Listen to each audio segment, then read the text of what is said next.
नमस्कार, अपना बिहार देख रहे हैं आप। आपके साथ मैं हूं शिप्रा झा। बुलेटिन की शुरुआत करेंगे बड़ी खबर के साथ। बीपीएससी पेपर लीक कांड में बड़ी कार्रवाई की गई है। एक और शातिर की अब गिरफ्तारी हो चुकी है। तो इस वक्त की बड़ी खबर आपको बता रहे हैं, बीपीएससी पेपर लीक मामले से जुड़ी हुई एक और शातिर की अब इस मामले में गिरफ्तारी हो चुकी है। संजय कुमार उसका नाम बताया जा रहा है जिसे गिरफ्तार किया गया है। पटना के मछुआ टोली से गिरफ्तारी की गई है। सॉल्वर गैंग के सरगना का करीबी बताया जा रहा है संजय कुमार। पिंटू यादव का करीबी है संजय। आर्थिक अपराध इकाई की कार्रवाई हुई है और अब तक इस पूरे मामले में 11 शातिरों को अरेस्ट किया जा चुका है। हमारे सहयोगी संजय कुमार अधिक जानकारी के साथ जुड़े हुए हैं। संजय, एक और कहीं ना कहीं अहम सुराग के तौर पर अभी देखिए एक नई गिरफ्तारी हुई है, लेकिन इसमें कुछ और अहम खुलासे हो सकते हैं। फिलहाल क्या कुछ जानकारी इस पूरे मामले पर? देखिए, बिल्कुल जो आर्थिक अपराध इकाई के अधिकारी हैं और जो सूत्र हैं वो बता रहे हैं कि धीरे धीरे मामला अब उन जगहों तक पहुंच रहा है जहां से पेपर लीक होने की संभावना है। दरअसल इस पूरे मामले में 10 लोग पहले ही गिरफ्तार किए जा चुके हैं, लेकिन आर्थिक अपराध इकाई की टीम चाहती है कि क्वेश्चन पेपर कहां से सबसे पहले निकला, इस बात की जानकारी हासिल की जाए। और ये जो अरेस्टिंग हुई है, ये दरअसल राहुल सिंह जो राजस्व पदाधिकारी अररिया से अरेस्ट हुआ था, उसमें इंट्रोगेशन के लिए 3 दिनों की रिमांड पर लिया गया है और उनसे जो पूछताछ के बाद बात निकलकर सामने आई है, उसके बाद संजय कुमार की अरेस्टिंग हुई। और जो सॉल्वर गैंग जिस पर संदेह है इस गैंग पर किसी ने क्वेश्चन पेपर आउट किया, इसका जो सरगना जो फिलहाल एक्सपॉल कर रहा है पिंटू यादव, उसका ये काफी करीबी और जिसका जो मोबाइल का जो एविडेंस देखा गया, कई बार इसकी बातचीत हुई है पिंटू यादव से, तो निश्चित तौर पर एक अहम कामयाबी है।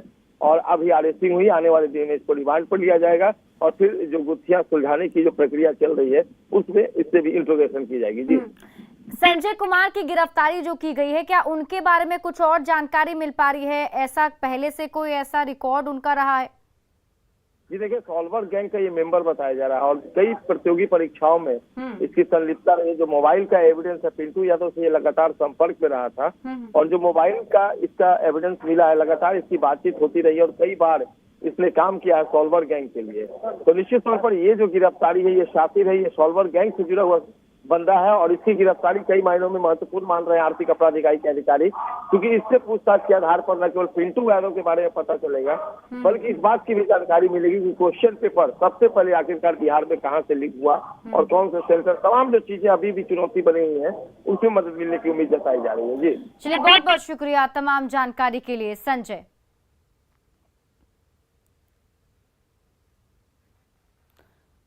बढ़ते आगे और इस वक्त की एक और बड़ी खबर आपको बता दें, नेता प्रतिपक्ष ने बैठक बुलाई है। इस वक्त की बड़ी खबर हम आपको बता रहे हैं, नेता प्रतिपक्ष तेजस्वी यादव ने बैठक बुलाई है। जातीय जनगणना पर यह बैठक बुलाई गई है। विपक्षी दलों की ये बैठक है। 2 बजे आरजेडी कार्यालय में बैठक बुलाई गई है, जिसमें सीपीआई, माले, कांग्रेस को भी न्योता दिया गया है। शाम को आपको बता दें कि सीएम नीतीश कुमार भी एक बैठक करने वाले हैं, जिसमें सर्वदलीय बैठक होगी। सभी दल के नेता मौजूद होंगे। उससे पहले अभी तेजस्वी यादव ने एक और अहम बैठक बुलाई है। 2 बजे बैठक होनी है, जिसमें खास तौर पर विपक्षी दलों को आमंत्रित किया गया है।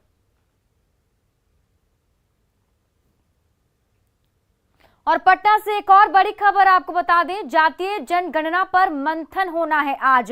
सीएम नीतीश कुमार ने आज सर्वदलीय बैठक बुलाई है। शाम में ये बैठक होगी, जिसमें सभी दलों के नेता मौजूद रहेंगे। जातीय जनगणना पर इसमें रणनीति बनाई जाएगी। सभी दल के नेता अपनी अपनी राय रखेंगे। बीजेपी भी इस बैठक में शामिल हो रही है।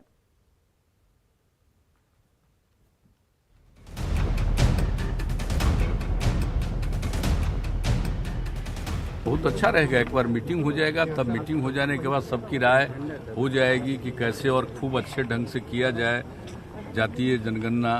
तो उसके लिए सबकी राय ले करके और फिर उसके बारे में सरकार अंतिम रूप से निर्णय ले करके, और सरकार में भी हम लोगों ने इसके लिए पूरी तैयारी की है, लेकिन सबकी राय हो जाएगी और मिल करके तब कैबिनेट में प्रस्ताव जाएगा।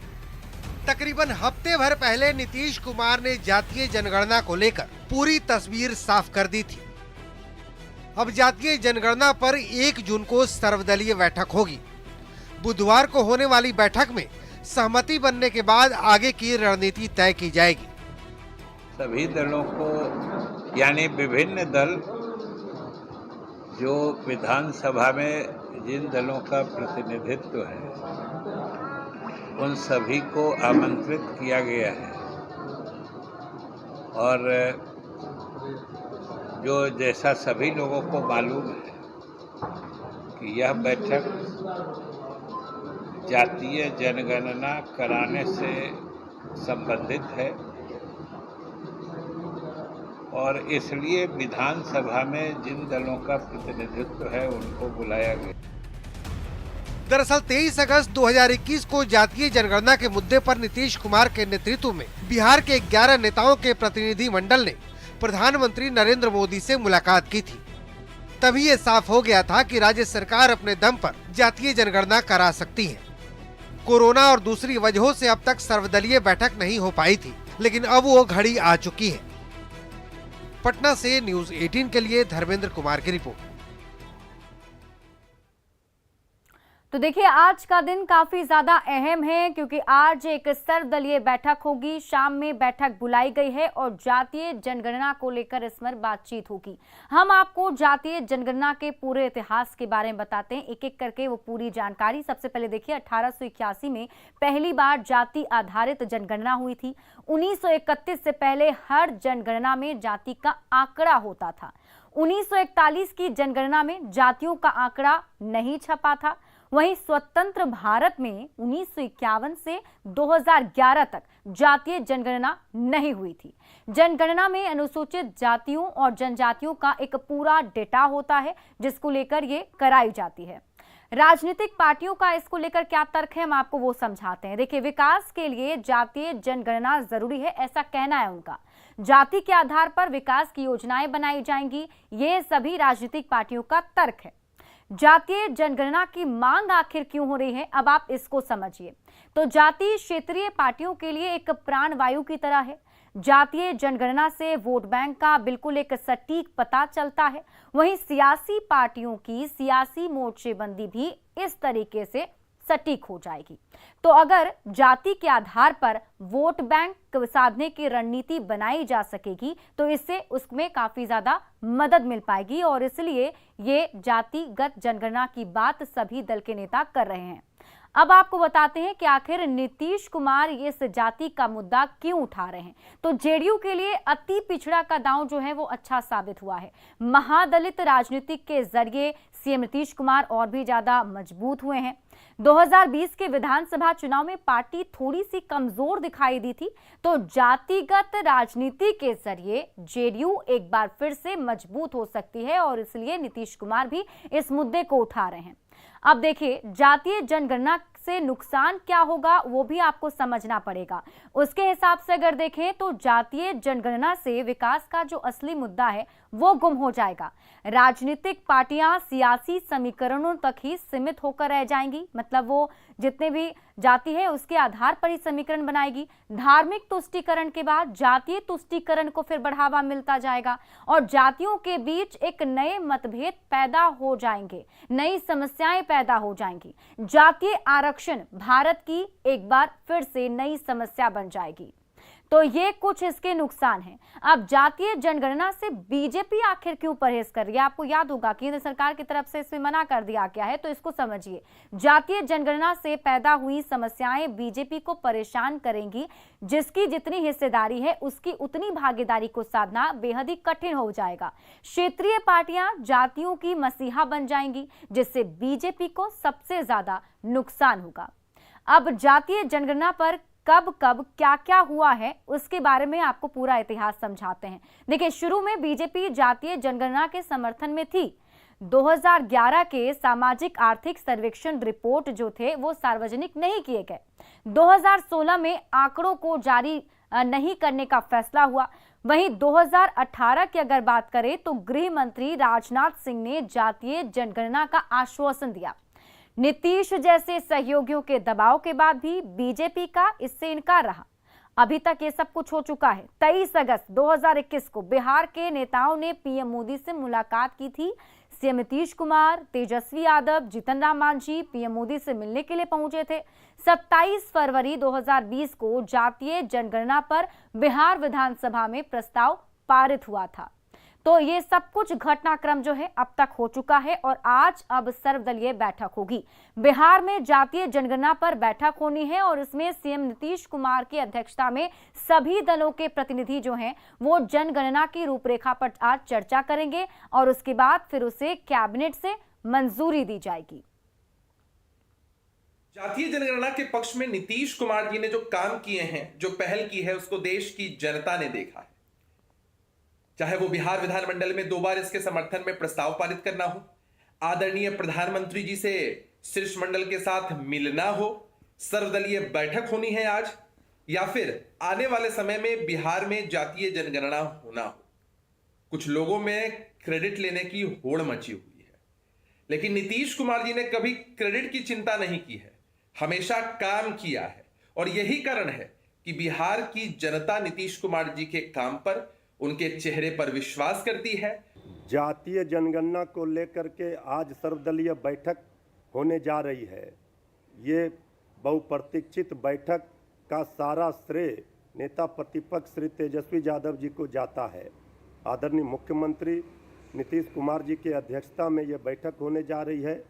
चूँकि बिहार विधानमंडल से सर्वसम्मत प्रस्ताव 2 बार इस मामले को लेकर पारित हो चुका है। जातीय जनगणना के मुद्दे पर हम पहले ही नैतिक समर्थन दे चुके हैं। हम तो कह ही रहे हैं जातीय जनगणना करवाइए और सर्वदलीय बैठक में हमारी तरफ से हमारे विधायक दल के नेता खुद शामिल हो रहे हैं।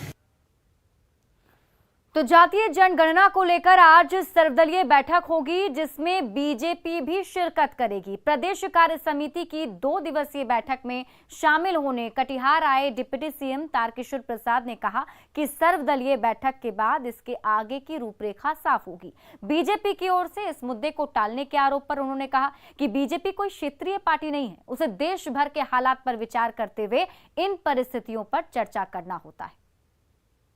किसी देश में प्रवेश करेगा तो ये तो कोई औचित्य भी नहीं है। ये तो हर विश्व के हर देश और का विषय है। राजनीतिक प्रस्ताव में भी इस पर भी चर्चा होगी। नहीं, राजनीतिक प्रस्ताव में कई और संदर्भ थे जो भारत के यशस्वी प्रधानमंत्री श्री नरेंद्र मोदी जी के नेतृत्व में विगत 8 वर्षों में देश के परिप्रेक्ष्य में जो हमारी सरकार काम की है और वैश्विक स्तर पर भारत के प्रधानमंत्री जी ने जो एक गुरुतर भूमिका निभाई है। और इसी बीच गया से बड़ी खबर आपको बता दें, 17 लाख से ज्यादा कैश जब्त किया गया है। एक रेल यात्री के पास से ये पूरा कैश मिला है। 17 लाख से ज्यादा कैश बरामद किए गए हैं। कैश के साथ 2 यात्रियों को गिरफ्तार किया गया है। गया जंक्शन पर आरपीएफ की टीम ने कार्रवाई की है। आयकर विभाग को पूरा मामला अभी सौंप दिया गया है। तो इस वक्त की बड़ी खबर आपको गया से बता रहे हैं, जहां रेल यात्री के पास से कैश मिला है। 17 लाख से ज्यादा रुपए बरामद किए गए हैं। बताया जा रहा है कि कैश के साथ 2 यात्रियों को गिरफ्तार किया गया और अभी पूरा मामला जो है आरपीएफ की कार्रवाई के दौरान सामने आया और आयकर विभाग को ये पूरा मामला फिलहाल सौंप दिया गया है। तो गया से इस वक्त की बड़ी खबर आपको बता रहे हैं। देखिए, एक बड़ी कामयाबी, आरपीएफ की टीम ने कार्रवाई करते हुए यहां 2 यात्रियों को गिरफ्तार किया है। तस्वीर हम आपको दिखा रहे हैं। यहां पर देखिए, जो टेबल पर आप रुपए देख रहे हैं, ये वही कैश रुपए हैं जो ये दोनों यात्री अपने साथ लेकर जा रहे थे। हमारे सहयोगी एलन लिली अधिक जानकारी के साथ जुड़े हुए हैं। एलन लिली, जरा ये बताइए कि ये दोनों जो यात्रियों की गिरफ्तारी हुई है, क्या इनके बारे में कुछ जानकारी मिल पाई? क्या ये पता चल पाया कि इतने पैसे कहाँ ले जाए जा रहे थे? जी, अभी फिलहाल इस कारण में स्पष्ट नहीं हो पाया है कि ये पैसे जो है कहाँ ले जा रहे थे। फिलहाल आयकर विभाग की टीम को ये दोनों लोगों को सुपुर्द कर दिया गया है और उससे पूछताछ की जा रही है। बताया जा रहा है कि ये जो दोनों युवक वो गया जिले के हैं और ये कहीं दिल्ली ट्रेन पकड़ने के लिए वो जाने जा रहे थे। तभी जो आरपीएफ की जो टीम है वो संदिग्ध अवस्था में दोनों युवकों को पकड़ा था और जब युवकों के पास जो बैग बरामद हुए और जब बैग की तलाशी ली गई तो उसमें से 17 लाख रुपए बरामद किया गया है। फिलहाल जो पुलिस है, रेल पुलिस और आयकर विभाग जो टीम है वो इस गहनता से पूछताछ की जा रही है। जी चलिए, बहुत बहुत शुक्रिया तमाम जानकारी के लिए एलन नीली। बढ़ते आगे खबर बेगूसराय से। बेगूसराय में कुत्तों का कहर देखा जा रहा है, जहां आवारा कुत्तों के झुंड ने बहियार में काम कर रही महिला को बुरी तरह से नोच दिया, जिससे महिला मंजू देवी की घटनास्थल पर ही मौत हो गई। वहीं कुत्तों ने एक किशोर को भी गंभीर रूप से काटकर जख्मी कर दिया, जिसका इलाज निजी नर्सिंग होम में चल रहा है। घटना बछवाड़ा थाना क्षेत्र के रुदौली भरौल गाँव की है। बताया जा रहा है कि योगेंद्र ठाकुर की पत्नी मंजू देवी मक्के के खेत में काम कर रही थी। ठीक उसी वक्त कुत्तों के झुंड ने उस पर हमला कर दिया।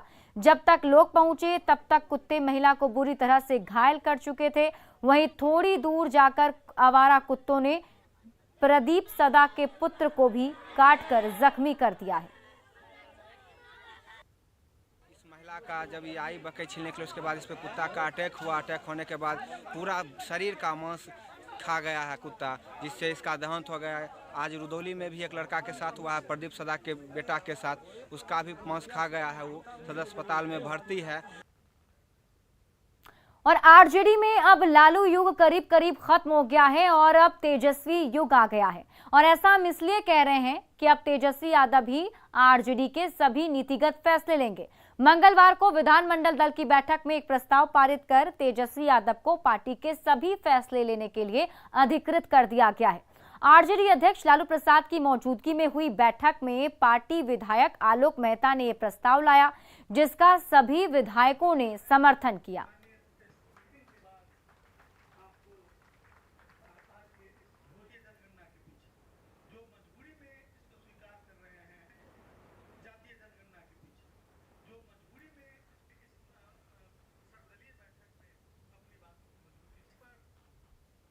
तो अब तेजस्वी यादव के हाथ में आरजेडी की कमान आ चुकी है। अब तेजस्वी यादव ही आरजेडी के सभी फैसले लेंगे। आरजेडी विधानमंडल दल की बैठक में ये फैसला लिया गया। लालू प्रसाद के सामने तेजस्वी यादव को ये अधिकार दिया गया।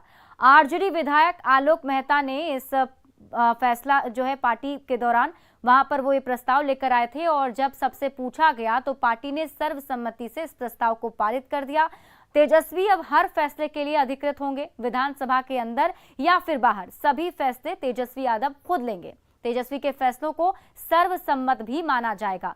वहीं बैठक में तेजस्वी पर प्रस्ताव जो लाया गया, उसमें उनसे पूछा गया कि क्या अगर तेजस्वी यादव कोई फैसला लेते हैं तो आप इससे सहमत होंगे? क्या आप सभी को तेजस्वी यादव पर भरोसा है, विश्वास है? ये सवाल जब पूछा गया तो वहां पर जितने भी विधायक मौजूद थे सभी ने हाथ खड़े करके हामी भर दी। अब आप जानिए कि आखिर इस प्रस्ताव की जरूरत क्यों पड़ी। तो टिकट बंटवारे पर कोई सवाल ना उठे, इसको लेकर यह प्रस्ताव किया गया। जो विरोध करेगा उस पर कार्रवाई होगी। आपको बता दें कि हिना शहाब को जवाब देने की ये तैयारी है। लालू प्रसाद की तबीयत ठीक नहीं रहती है, परिवार में उत्तराधिकारी को लेकर भी जंग है, तो ऐसे में इस प्रस्ताव को लाया गया। अब आप इस पूरे खबर के मायने को भी समझ लीजिए। तेजस्वी का राष्ट्रीय अध्यक्ष बनने की ओर एक बड़ा कदम है। तेजस्वी अब तय करेंगे पार्टी के सभी कार्यक्रम, लोकसभा और विधानसभा के उम्मीदवारों के नाम भी वो खुद तय करेंगे। अब लालू प्रसाद की मोहर के लिए मामला अटका नहीं रहेगा। हर मामलों में अब क्विक एक्शन होगा, यानी कि तेजस्वी यादव ही सब फैसले लेंगे। तेजस्वी का राष्ट्रीय अध्यक्ष बनने की ओर जो है ये एक आगे कदम बढ़ा ही है, और साथ ही साथ जितने भी लोग हैं उन सभी लोगों ने तेजस्वी यादव के लिए सम्मति भी दे दी है और तेजस्वी यादव को अपना नेता भी मान लिया है। यानी कि अब आरजेडी को अच्छे तरीके से एक नए सिरे से तेजस्वी यादव आगे ले जाएंगे। अब तेजस्वी के हाथों में आरजेडी की कमान आ गई है, और इस आरजेडी के प्रदेश अध्यक्ष जगदानंद सिंह ने भी कहा है कि जनता ने तेजस्वी यादव को अपना नेता मान लिया और वो अगले 30 सालों तक बिहार की बागडोर संभालने के लिए तैयार हैं।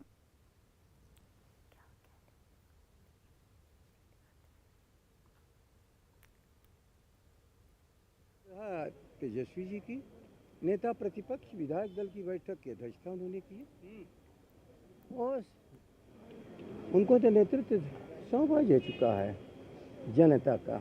जनता के बीच में नौजवान तेजस्वी आने वाले 30 सालों की जो भूमिका है राष्ट्रीय जनता दल की, उस भूमिका के लिए उनको तैयार होना पड़ेगा और तैयार हो रहे हैं। लेकिन तैयार अपनी पूरे उस साथियों को भी कर रहे हैं जो लंबे सफर में उनके साथ चले हैं। ना सब कुछ तेजस्वी को ही है, यही बात है ना। तेजस्वी के बारे में कोई अभी चर्चा है क्या घोषित होता है। बिहार की जनता ने स्वीकार कर लिया कि ये सबसे बड़ा नौजवान तेज तर्रार है। भले जनादेश को कोई लूट लिया हो, भारत टेक्निकली कोई मुख्यमंत्री बन गया हो, जनता के मुख्यमंत्री तेजस्वी हैं, क्योंकि आने वाले समय में उनके ही हाथों में बिहार को संभालने की ताकत होगी, ऐसा जनता ने महसूस किया।